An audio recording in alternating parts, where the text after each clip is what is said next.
to the student tutorial. I am Shabnam. In previous video we started the first chapter of class 9 biology, which is the fundamental unit of life.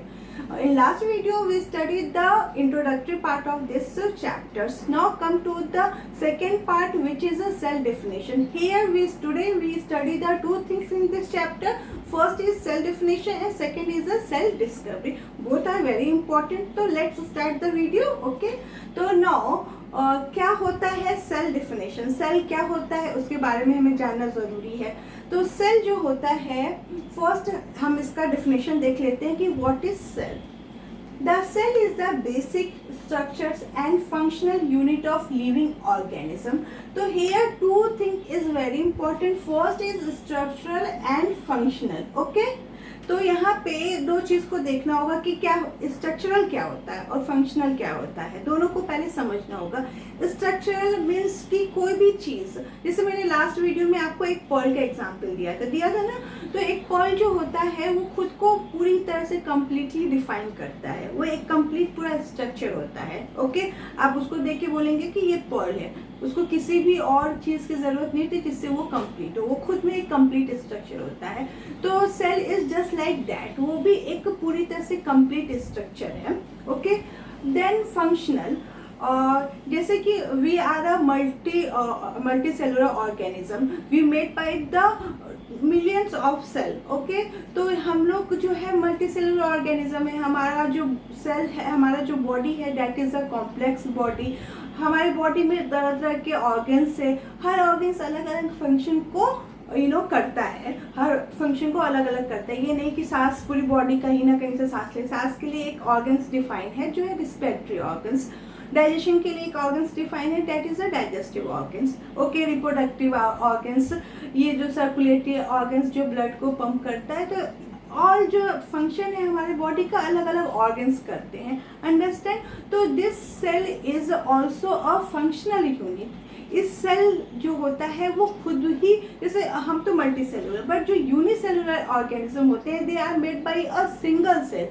उनका एक single cell जो होता है वो सारे function perform करता है. वो रिस्पायरेशन भी करता है, मूवमेंट भी करता है, लोकोमोशन वगैरह सारी चीजें करता है. ओके, तो the best example is a unicellular organism because they are made by a one cell and their one cell perform all the function. तो cell is a structural means वो अपने में पूरी तरह से कंप्लीट है. फंक्शनल जो खुद अपने मतलब पूरा फंक्शन जो है बॉडी का परफॉर्म कर सकती है एक यूनिसेलुलर में. Specially one, this is for unicellular. Okay, unit of a living organism. Unit तो हमें पता है कि एक जो कंप्लीट स्ट्रक्चर होता है दैट इज अ यूनिट. तो cell is the basic structural and functional unit of a living organism. Understand, ये आपको समझ में आया. Let's come to the second definition या second part of this definition. That is it is a building block of life. It is a building block of life. What is a building block? कभी blocks देखे हैं जिससे घर बनते हैं? एक एक ब्लॉक्स को लगा के एक कंप्लीट वॉल को बनाया जाता है. अगर हम बोले कि आप एक रूम बनाओ और जिसमें आप वॉल दे दो, बेस मत दो, तो क्या होगा? वो एक घर नहीं बन पाएगा. तो हर एक ब्लॉक से मिलकर वो एक वॉल बनता है. तो जो एक ब्लॉक भी उस वॉल में जो है बहुत इंपॉर्टेंट रखता है. अगर वो एक वॉल को निकाल दिया जाए तो होल हो जाएगा. दैट इज अ थिंग कि एक जो ऑर्गेनिज्म है उसका पूरा बॉडी जो है एक छोटे छोटे सेल से मिलके बना होता है. For example, here we made a one wall. Okay, they made by a lots of block. ये बहुत से ब्लॉक यानी ईंटों से मिलके बना हुआ. और ये जो है मतलब रिप्रेजेंट करता है एक लिविंग ऑर्गेनिज्म को. मान लो कि एक प्लांट को ही ये इंट्रोड्यूस करता है. बट ये बना तो है छोटे छोटे ब्लॉक से, एक छोटे छोटे ईंटों से मिलके बना हुआ है ना. तो एक ईंटे को हम, मान लो ये ईंटे को हम यहाँ से निकालते हैं, इस ब्लॉक को निकालते हैं, तो ये ब्लॉक क्या है? That is a cell. ये क्या है? सेल है. Okay, understand. तो हमारा जो बॉडी है वो बहुत से सेल से मिलके बना है. We are multi cellular organism. We are a wall, just like a wall. और हमारा जो बॉडी का है हर पार्ट है वो एक एक सेल से मिलके बना हुआ है. तो जो पार्ट है, जो एक एक ब्लॉक है, that is a cell. Understand. Okay, now come to the another. It is a fundamental unit of life. Fundamental यानी बुनियाद, किसी भी चीज़ की बुनियाद, जो प्लेटफॉर्म हमने जो लाइफ का प्लेटफॉर्म होता है वो ये सेल ही हमें प्रोवाइड करता है। ओके, तो they are a building blocks of our life, they are a fundamental unit, structural and functional unit of any living organism. Okay, तो I hope you understand the definition of cell. Let's come to the second part, which is a discovery of cell.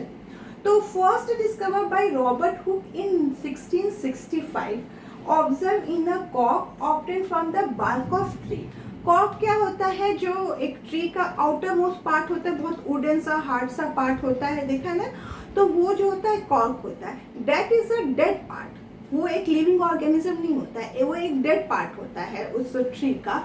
तो Robert Hooke ने 1665 में उस कॉर्क्स में मतलब examine किया था, एक मतलब वो इस टाइप का एक स्ट्रक्चर जो है उसको एग्जामिन किया था। जब उसको माइक्रोस्कोप के पास रखा, उस समय बहुत प्रिमिटिव माइक्रोस्कोप था, जब उसके नीचे रखा तो उनको छोटे छोटे ब्लॉक्स टाइप में स्ट्रक्चर दिखे। तो जब उन्होंने देखा तो उनको लगा कि ये कुछ तो सिमिलर है, मैंने इसको कहीं तो देखा हुआ है। फिर उन्हें जब थोड़ा माइंड लगाया तो उनको लगा कि they are very similar to the honeycomb compartment, यानी जो हनी बीज होते हैं उनके जो घर होते हैं, आप लोग ने देखा होगा, वो छोटे छोटे ब्लॉक से मिलके बने हुए होते हैं। तो उनको इस कॉर्क को जब एग्जामिन किया तो वो बहुत सिमिलर दिखा हनीकॉम्ब कंपार्टमेंट से।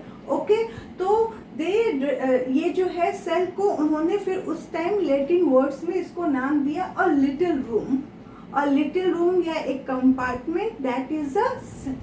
Okay, so cell derived from the Latin words which is called little room.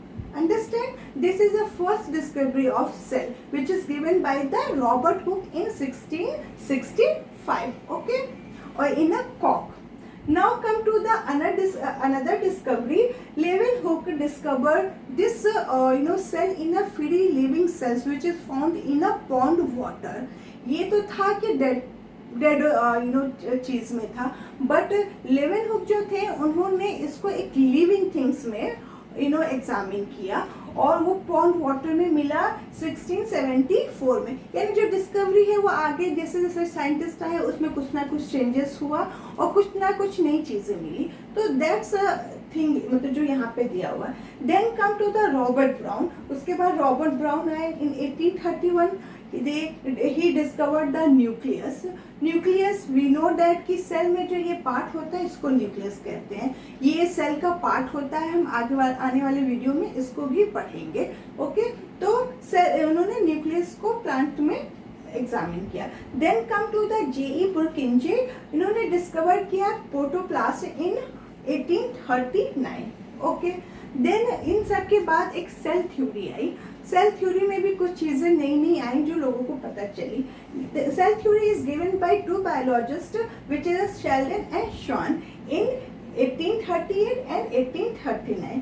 उन्होंने क्या बोला? दे सेड कि all plants and animals are made up of cell. उन्होंने बताया, पहले तो उन्होंने एग्जामिन कर लिया, फिर इन्होंने बताया सेल थ्योरी दिया। इन्होंने एक्चुअल में सेल थ्योरी दिया कि जो जितने भी लिविंग ऑर्गेनिज्म है including plants and animal, they are made by the cell. Cell ही उनका बॉडी का एक बिल्डिंग ब्लॉक है, उसके बिना वो नहीं बन सकते, चाहे वो यूनिसेलुलर या मल्टी सेलुलर हो। Then come to the another scientist, they expanded the cell theory. उन्होंने जो वर्चाउ थे उन्होंने इनके सेल थ्योरी को एक्सपेंड किया इन 1855। he said all cells arises from pre-existing cell। इन्होंने क्या बोला कि जो सेल्स होते हैं वो पहले से ही प्रेजेंट सेल से अराइव होते हैं, उसी से वो बनते हैं।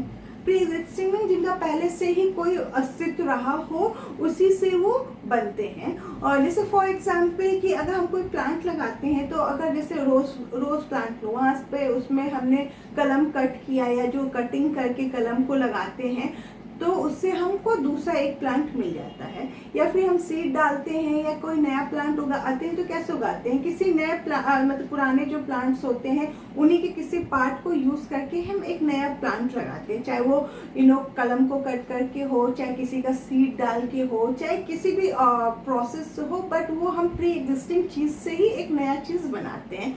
That's same thing is here कि दे सेड कि जो भी सेल है वो प्री एग्जिस्टिंग सेल जो पहले से थी उनसे ही बनी हुई है।